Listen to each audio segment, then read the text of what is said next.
Hello and welcome to this Bournebrook podcast. In this episode, Guy Denton talks to John O'Sullivan, the British Conservative journalist, formerly a senior policy writer and speechwriter for Margaret Thatcher in the 1980s, and now editor-at-large at the National Review. Guy begins by asking John about his early political development. I became interested in politics for the first time basically when I was 13 or 14. The big events were the Suez Crisis, and secondly, the Hungarian Revolution and its suppression by the Soviet Union. I had always been mildly I'd always been anti-communist because as a Catholic, I read the Catholic press a little, and consequently I knew of things as like the trial of Cardinal Mincenti in the early 50s. And so that in a sense, I had that background. Now, at the age of about 13 and 14, as these things were happening, I read a biography of Disraeli. So I was very early on knew I was a conservative. But the interesting thing, as you know, as anyone who follows British politics knows, a political party in a two-party system contains a very large range of views. And it's possible to spend your entire life in one political party, and yet to undergo several transformations in terms of opinion. And that's what happened to me when I started being interested. And I must be the only person in history who's in the Guinness Book of Records who ever lied about his age in order to join the Young Conservatives. And I did, in fact, join the Young Conservatives, which, of course, was mainly a dating agency for nice middle-class people. And but there was always a minority of people who were interested in politics. So we would cower in the corner and the dancers and so on and talk about the latest by-election results, that kind of thing. But I started out as somebody who was there because he was kind of patriotic and anti-communist. And then in the period of when I was at college and university, I became more libertarian. I wouldn't say I was an extreme libertarian ever, but I was very strongly attracted to class liberalism in economics and theories of choice and individualism and individuality. And that's been true and I carried on that for a long time. Of course, I became a Thatcherite. I was claimed to be a Thatcherite before Mrs. Thatcher, but and then subsequently I became more interested in foreign policy and in the foundations of political order and ideas of that character. So I've gone from being somebody who started out as quite, I wouldn't say authoritarian, that seems to me to be kind of a weasel word, a deceptive word, but somebody who saw politics in terms of managing order and keeping a country not united. A country is too big to be ever united, but it can be harmonious and self-disciplined in its disagreements. And so I knew enough about politics to sort of sense that. I went from that to being quite liberal and then back again to a slightly more order-based concept. I must say, too, that throughout all of this, I'm basically a fairly easygoing personality. So I could never be a threatening figure in politics or anything like that. My views have always been, I've always been happy to disagree. I like debate and argument. And that was something that's why Mrs. T and I got on well, because I didn't know this when I first met her, but I had a raging row with her about educational vouchers when we met at a lunch in the House of Commons. And I didn't know that, but she could have subsequently sort of liked me because I, stood up to her and batted the argument back and forth. What are some of the most obvious differences between your attitudes and I suppose, what animates you today especially in the work you've been doing in recent years in Hungary, and what animated you during the era of Thatcher and Reagan? Well, I think I'm a great believer in freedom, in liberty, and what made me anti-communist. And I did go to communist countries as soon as I could, really. Some just after I left college in my late 20s. I went to those countries to see what it was like, and I discovered that, of course, though Hungary is a wonderful country, and I thought that at the time. And although and it was much freer, more relaxed at least, than East Germany and Czechoslovakia, where I also went in '71, I knew that I liked a free society where I could say what I want and think what I want. And I mean, the late Colm Brogan, the conservative satirist, in one of his satires, in arguing with the socialists, he tackled the argument, what have poor people got anything to live for in a society like ours? And his reply was, this is a society in which a man can call his soul his own. He doesn't have to, hide his views and say what he thinks. And that's more important in many respects for poor people than for rich. Because after all, rich people can buy a lot of tolerance from others. But poor people either live in a society in which people could say and did say, look, in a barroom argument, they could end the argument by saying, look, it's a free country. I can say what I want. I don't agree with you. That's something very precious. And we shouldn't allow that to be taken away from us for all the kind of specious reasons that used to be given by socialists and communists and are now given by people who think of themselves as, woke, having just sort of realized that there is injustice in the world. What were some of the most profound lessons that you learned from Mrs. Thatcher? And how did your time with her influence or alter your attitudes toward politics or global affairs or conservatism specifically? Well, I think I realized that Margaret Thatcher was a very good person, and that she was, if she was not, she had ambition, but it was ambition for the country. I mean, she once said that she couldn't understand why anybody would become prime minister unless they had a firm conviction and that they could make the country a better place. And indeed, in the context of the 70s, save it from the kind of gradual decay and decline that was afflicting Britain. If you didn't know that if you didn't want to reverse that, and you didn't have some confidence in yourself that you could do so, why would you want to become prime minister? It was like being martyred without any hope of another life. It didn't really make sense.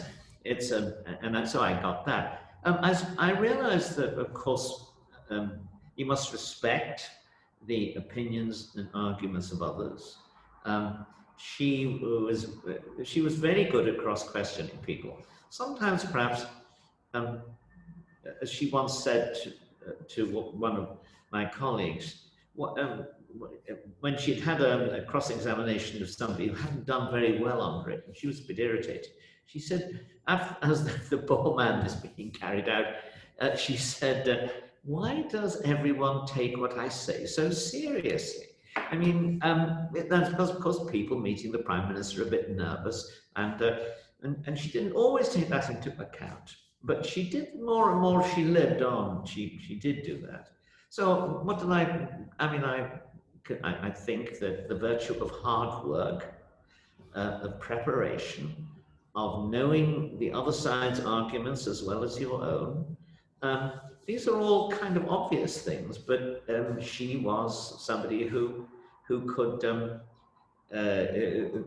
who had the qualities of the ability to work hard, dedicate herself to an unusual extent. And she also, she made judicious distinctions between people. For example, the people who worked for her in very senior positions, ministers senior advisors. She had very sort of she tested them very strongly. She felt Minister of the Crown was owed the British taxpayer his best efforts, and she would always be on their back, so to speak. On the other hand, the people who were in the humbler positions, the people who made the tea, opened the door, did all of those kind of jobs, above all the detectives who were, of course, willing to lay their lives down on her behalf, she was enormously protective towards people like that. And the famous occasion, of course, when at Chequers at lunch, a waitress stumbled and accidentally poured soup into the lap of the Foreign Secretary. She jumped up and comforted the waitress. Now, of course, the waitress probably got a real talking to from the butler or whoever was giving instructions. I think it was a name, and the Chequers was a naval post, so it was probably a naval officer. But anyway, she was very thoughtful. We used to say about her that she kicked up and she kissed down, and I think that spoke very well for her. But she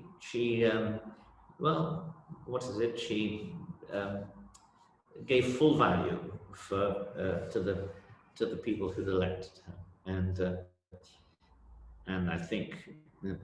I think her reputation in history is very short. She most proud of the manner in which she reinvigorated the economy. And for those perhaps listening to or reading this, we shall see, who may not be entirely aware of what the Winter of Discontent actually was and how exactly she changed things, can you offer any reflections on that subject? Yes, I can, I think. Mrs. Thatcher was a very practical politician. That's something to understand. She wasn't an ideologue. She was somebody who didn't come in with a kind of a blueprint. I'm going to change Britain in the following way. What she did was she came into power facing some obvious practical problems which other governments had not been able successfully to deal with over a period of time. One of those was the excessive legal power of trade unions, and she had to do something about that. Another was she had to control inflation. That was key. The third was she had to help to revive the British economy.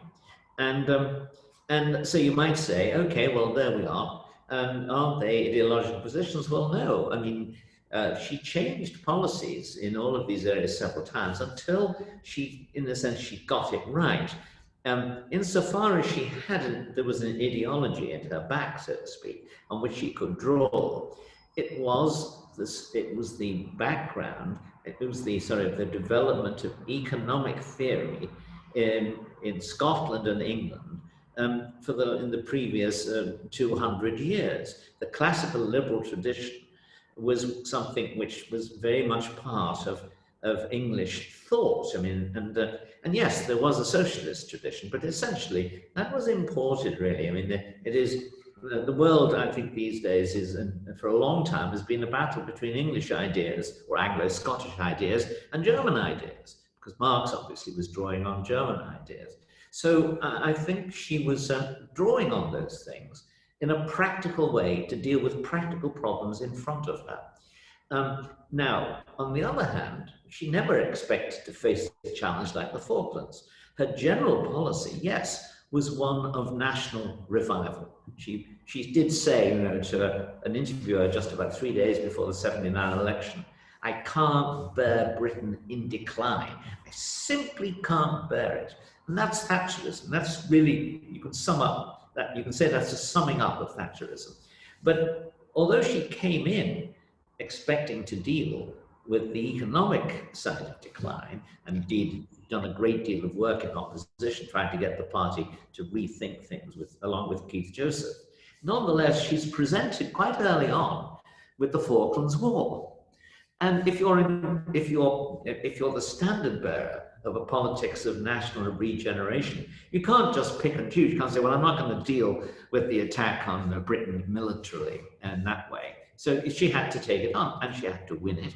And she did so, I think, by both being extremely strong, which is why the armed forces so admired her, but also, secondly, being kind of cleverly diplomatic, sinuously moving around, accepting this proposal from the Peruvians, and then because she didn't think it would work, and therefore she would be able, in a sense, to recover the islands without affronting the UN and others. I mean, it was a very, if you look at her diplomacy of the Falklands War, and she had, and it was a very, very difficult war for that in all kinds of ways.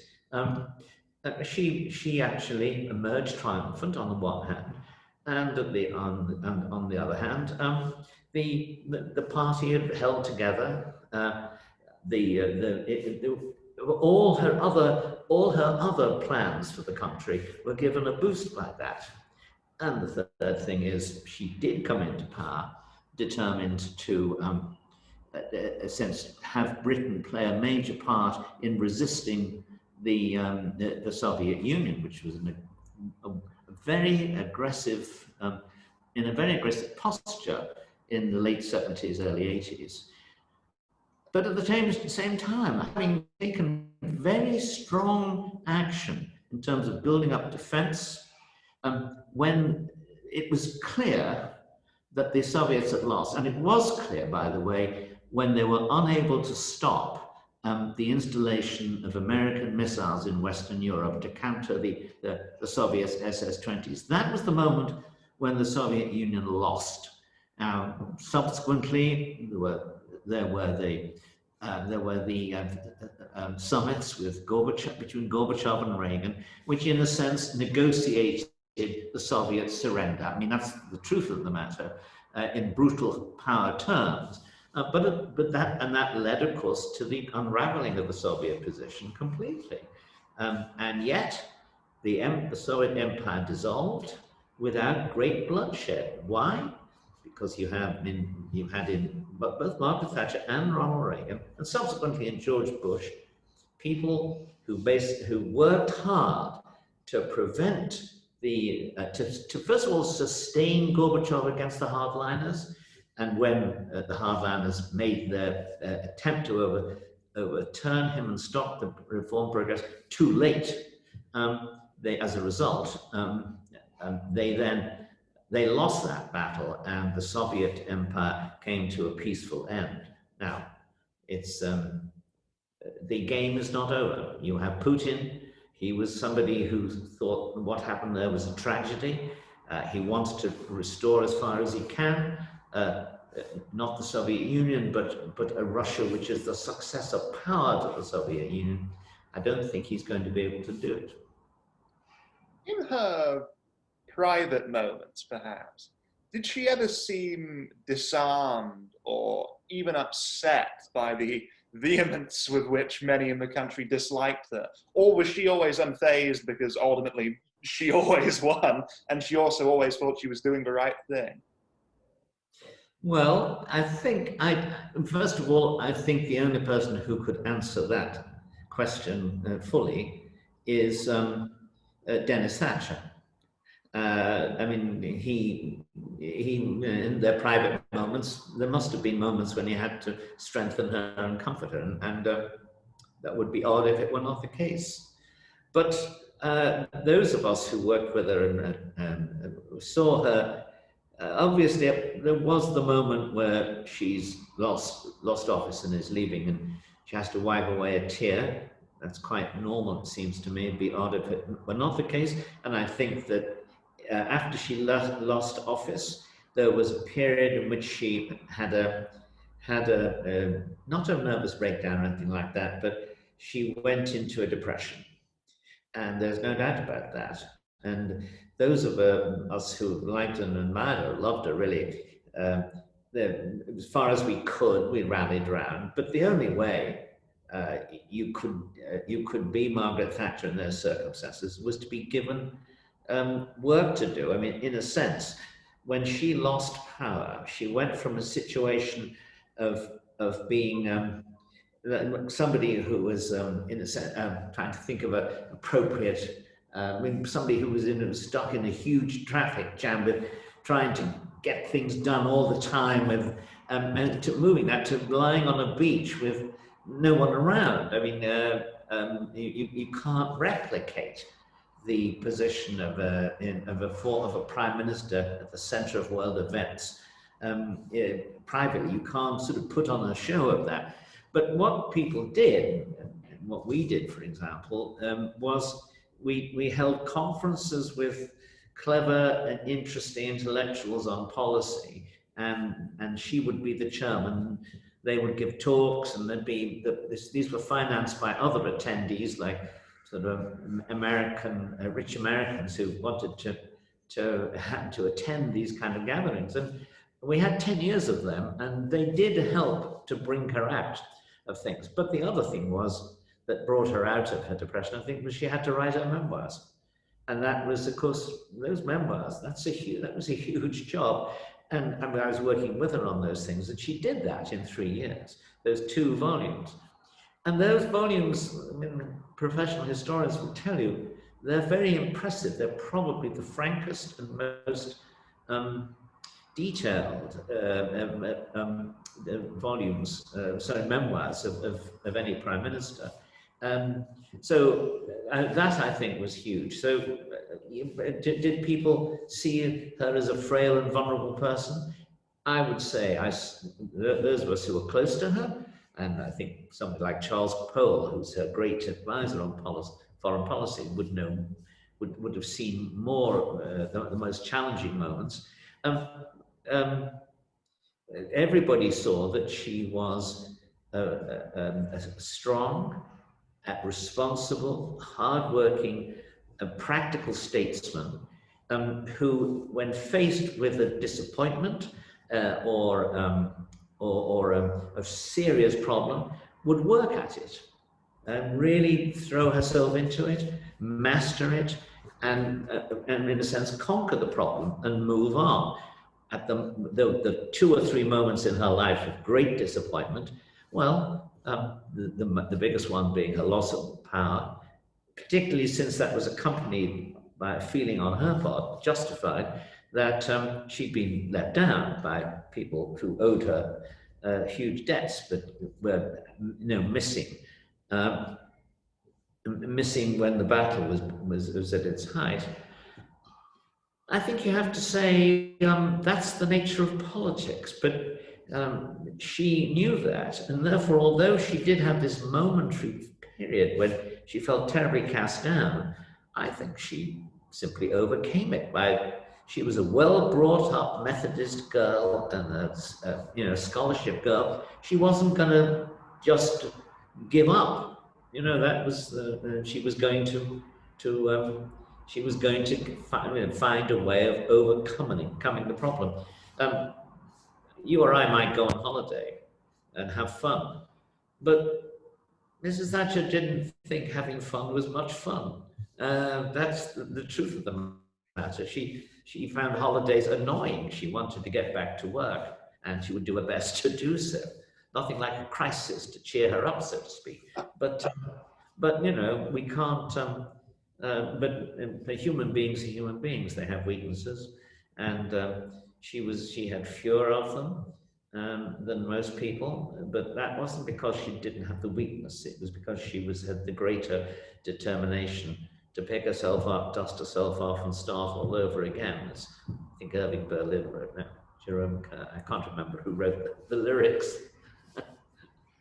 Forgive me, perhaps, for asking this, as I know that hypothetical questions can always be a bit vacuous, but if she were, what do you believe would alarm her most about the state of the country today? Social decay, perhaps, which may be more pronounced now than it was during the 1980s?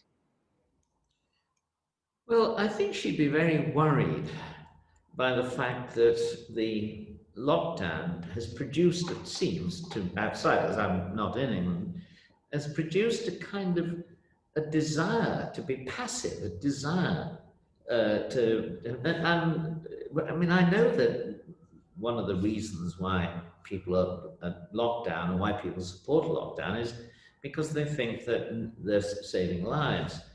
I don't think the evidence supports that belief.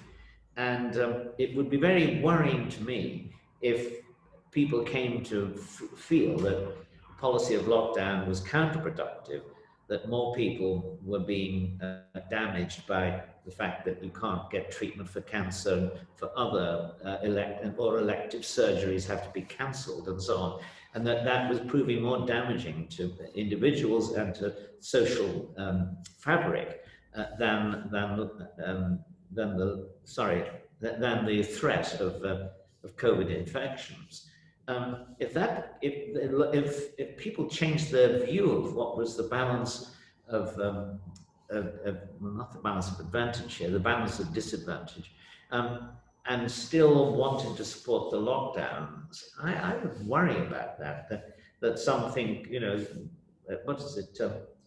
Someone wrote the other day in the Sunday Times, you know, you've got to go back to work sometimes. You know, there's been an element of thinking we need worry about what happens as long as we keep the absolute number of COVID deaths to a minimum. It's the absolute number of deaths and the absolute number of people who are damaged by illnesses of different kinds, which is the point. And it's also the damage that's done by future unemployment and all of the ills that flow from that. I mean, look at American public debate in the last, well, since Trump was elected. There was a realization that ignored the fact that whole towns had lost in the United States, had lost their ability to provide jobs, and that the number of middle-aged white men committing suicide was becoming an epidemic, and that the people who weren't committing suicide were perhaps becoming addicted to drugs, not street drugs, but drugs that they'd been given initially on prescription and then become addicted to them because they had nothing much to do. These are all, I mean, when you're trying to deal with the problems of society, you've got to deal with all of these problems, and you can't just set one set aside and you know, concentrate on a single problem.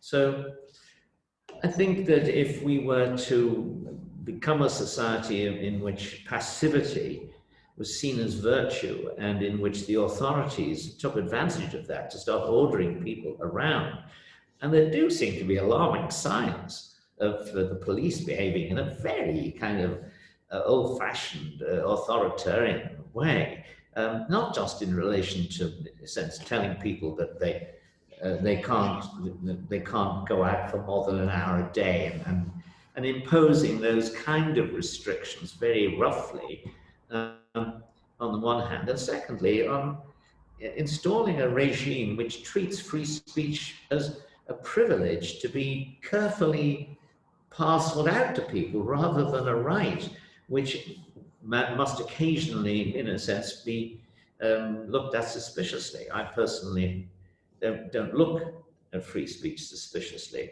I look at the attempts to restrict it suspiciously. On a different subject, I'm very curious about your time editing National Review. And I was wondering if you could reflect on what you hope to accomplish as editor, how you wanted to distinguish your tenure, and how that might differ from the manner in which the magazine is edited and presented now. Well, of course, one of the things was that I became editor at the point where the Cold War was coming to an end. And I became editor in July 1988. And of course, Reagan retired with everybody, I think, singing his praises. But in fact, maybe they sung his praises less than they should have done, because the next year demonstrated that his impact had been far greater than anyone realized at the time. So my first instinct in these circumstances was, first of all, to try to make sure that we carried on prudently, trying to bring the Cold War to a successful end, but also a peaceful end, and that did happen. So then the question was, what's going to happen in the post-Cold War world? That was one of our biggest problems. And we, as an institution, were strongly in favor, for example, of bringing the Central Europe and Eastern Europe into NATO, particularly NATO, and then also the EU. And I think that the policy, which was much more NATO-led, if you go back and actually remember what happened, than it was EU-led. The EU was dragged along by NATO, and indeed the European members of NATO were dragged along by the Americans, and I hope we played our part in getting America to drag them along towards accepting and bringing in the East Europeans, now Central and East Europeans, and also creating what I call a zone, what others call the zone of stability and prosperity, where the communism had just left a series of wastelands. That was always going to be difficult, and the importance was to give what support we could and what certainty we could to the new democracy, new market democracies. And I think a lot was accomplished. Now, a lot of it was painful, because factories that were producing goods no one wanted to buy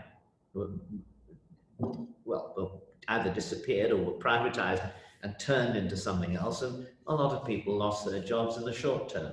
But the countries that did the most ambitious forms of what was then called shock therapy, like Poland and Czechoslovakia, particularly after the Czechoslovakia split into two countries, they had the end of the period that when people look back after 25 years later, they could see that those countries which were pursuing kind of Thatcherite policies, particularly in the Baltic states, those countries had prospered and achieved stability and prosperity more than most. So that was one of the things we did. And I personally, along with some of my colleagues, I helped to start something called the New Atlantic Initiative, which launched the policy of getting these countries into NATO, and gave it support at the Congress of Prague in 1996, and we continued doing that. And one of my colleagues was Jeff Gedmin. He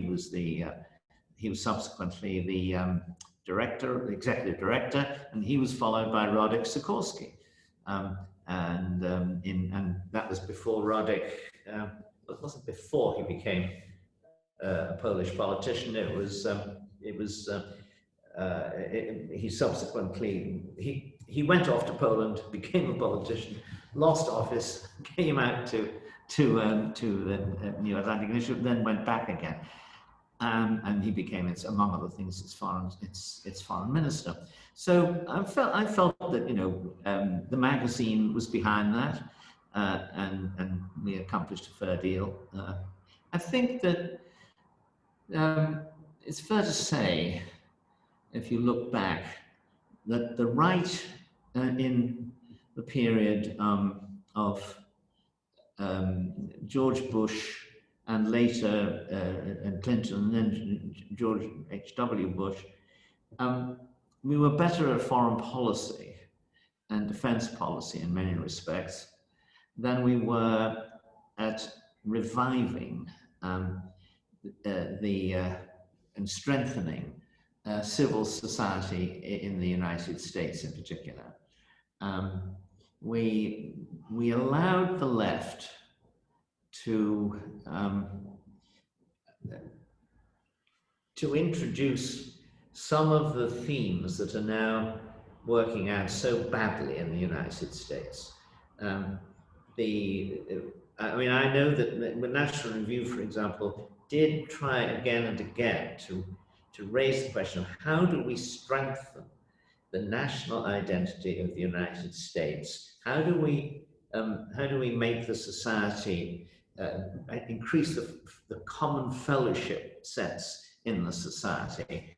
And in particular on that, we were skeptical of multiculturalism, and we were skeptical of mass levels of immigration. We thought the levels of immigration should be more moderate and more restricted, and also we thought that there should be more attempts to stress the common American culture rather than to encourage newcomers to adapt to their own society back home, to recreate in America kind of ethnic imitation enclaves of what they'd left.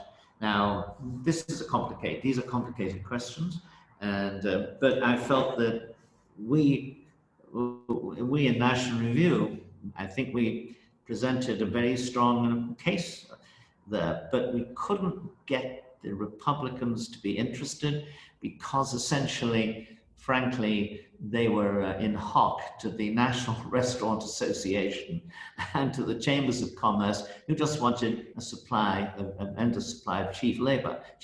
But as the Germans said sometime in the 90s, I think, we wanted workers, we got people. And you've got to be, if you're going to have a society, it has to be a society, it has to be united by generally a common set of maybe a principle, maybe rather broad principles, but they have to. You have to have a situation in which people arriving say to themselves, "This is a good society." If it's a good society, it probably means it's run on good principles, democratic principles, moral principles, and so on, national principles. Well, we have to adapt. We're coming to this country. We have to adapt to it. What they met in America in the 90s and the first parts of this century were people who said, "Oh, you don't want to do any of that. I mean, you really want to remember, you think of yourselves not as Americans, but as people from your original culture." There is do you keep that culture? Well, traditionally, the answer had been, you surrender most of it. You don't surrender religion, perhaps. You probably don't surrender food. Cuisines carry on. But generally speaking, immigrants to America from 1789, say, until about 1960, yes, they assimilated to the country. And really from about 1970 onwards, the American establishment had decided that that was unfair and that the country should really assimilate to them. Now, of course, there were lots of them.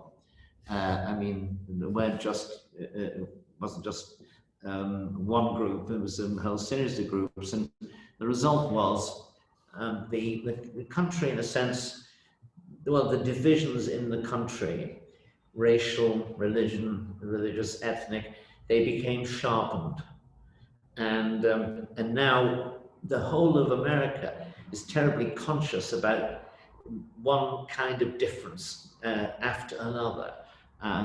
I think that we have to find a way of defeating that, because it's become an ideology, wokeness, critical race theory, all of these things. They have happened because we've neglected to, in a sense, strengthen the forces that united society, and we've been, quite paradoxically, we've gone out of our way to encourage the forces of division. And that now we're suddenly realizing, those forces of division may turn out to be very divisive indeed. And I don't think there'll be a civil war. There's a lot of fairly loose talk about that. But we are living through a kind of moral equivalent of a civil war.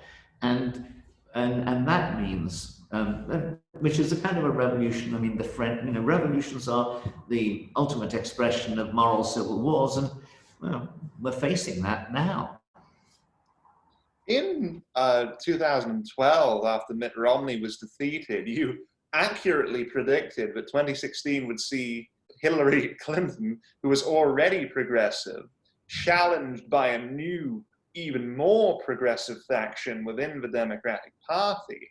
Did you anticipate that the 2020 election would unfold in the manner that it has? Where do you think America will be left in the aftermath?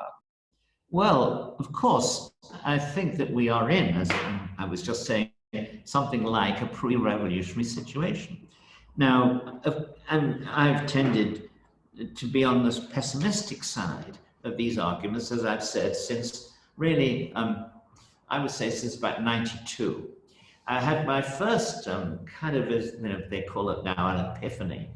I was speaking about 1990 in California, and somebody said, now that you're living here, Mr. O'Sullivan, if you were to be advising the British government on what they should pay attention to in the United States, what would you say? Oh, I wasn't asked what do I think or what would I like. What advice would you tell the Brits, London, to pay attention to?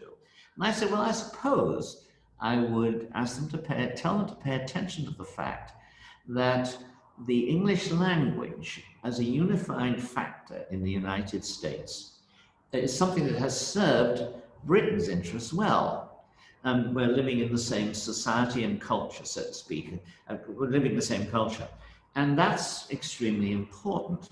And for Britain and America, generally pursuing the same kind of policies, generally supporting each other. After all, you must remember that America's allies in Europe were allied with America on NATO and on Europe. It was only with Britain that you had a worldwide alliance, in which the two countries tended to have each other's back in quarrels all over the world. So I related the kind of diminishing support for English in America, the growth of other languages. And I said, I think I'd be a bit worried about that. To my great surprise, I got a huge burst of applause. And then afterwards, when I was talking to people, they were saying, that's so important. They were worried about the fact that English was ceasing to be, as they thought, one of the unifying features of American society. Now, I think that has remained the case. There is anxiety over the ways that America now divides between different linguistic groups, different national groups, different religious groups. But language is particularly important because, after all, if we all speak the same language, it's simply easier to work and operate in society. If you don't speak the same language, you don't have a common national debate. That's why there isn't such a thing, for example, as a common European demos, because we're still locked in linguistic, not enclaves, but in different societies rooted in language.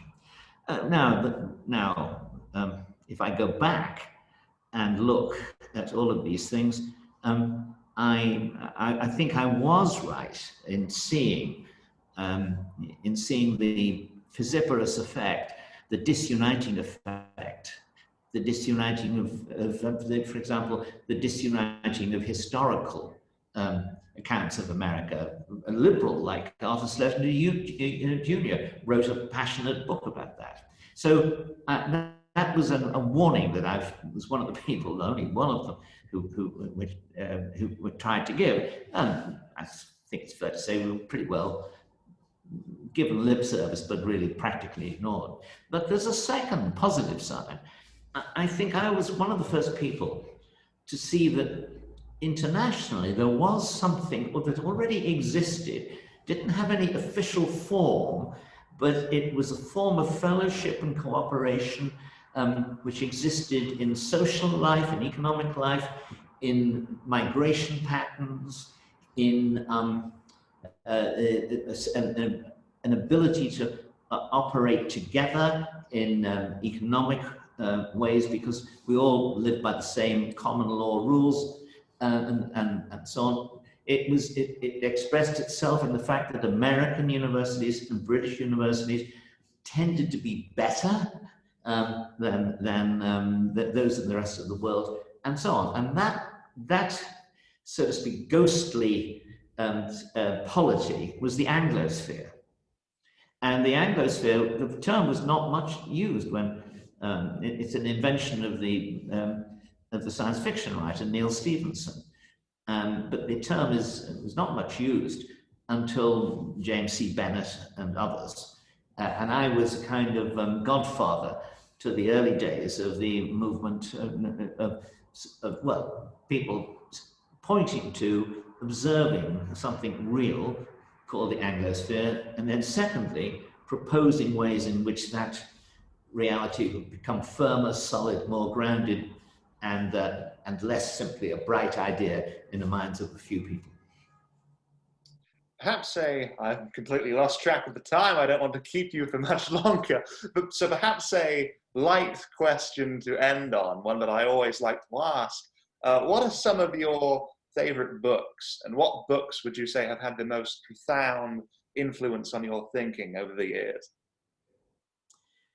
Well, first of all, I would say that I think that popular fiction as a means of discovering what you want and believe in and clinging to it is not to be underestimated. Now, children's fiction. For me, children's fiction as a 12 and 13-year-old, I love The Scarlet Pimpernel, which is, of course, among other things, written by a Hungarian, of course, Baroness Orsi, who lived in London. And what it is a story, it's an account of the French Revolution, seen from the peculiar angle of an English aristocrat who, on fundamentally human rights grounds, intervenes to save people from the guillotine. But of course, the politics in it are really quite sophisticated. I think probably my view of the French Revolution was influenced by that. But everything I've learned about the French Revolution since then is confirmed the view I then had, so to speak. Baroness Orsi was obviously she was a serious woman, but she created this she imagined this wonderful hero, and of course gave him all sorts of difficulties. And in the first novel, at least, it's a very romantic novel, and girls like it too, because in addition to the daring do and the adventure, there is this complicated relationship with his wife, whom he loves but distrusts, and she wonders why he's cold. And so you do have this marvelous romantic theme as well. It all comes all right in the end, let me assure you, so you don't have to worry. But so there's that. I read a lot of satire in my, and I'm talking about Swift particularly, and I mean he's an amazingly good person to read. But I would say, to answer your question seriously, without retracting what I said about The Scarlet Pimpernel, I would say three writers.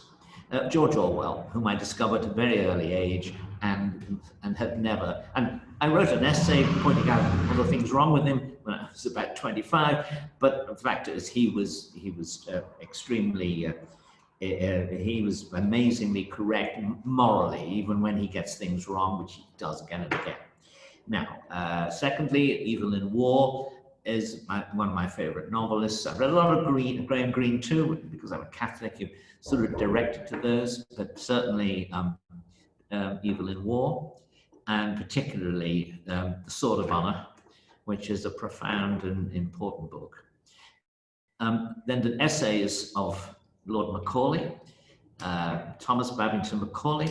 I would say he's fantastically, those essays are brilliant, and anyone who wants to write polemic or wants to write good history, great narrative history, Macaulay is the man. And the fourth person, I would say, is James Burnham. I discovered Burnham again when I was an undergraduate. I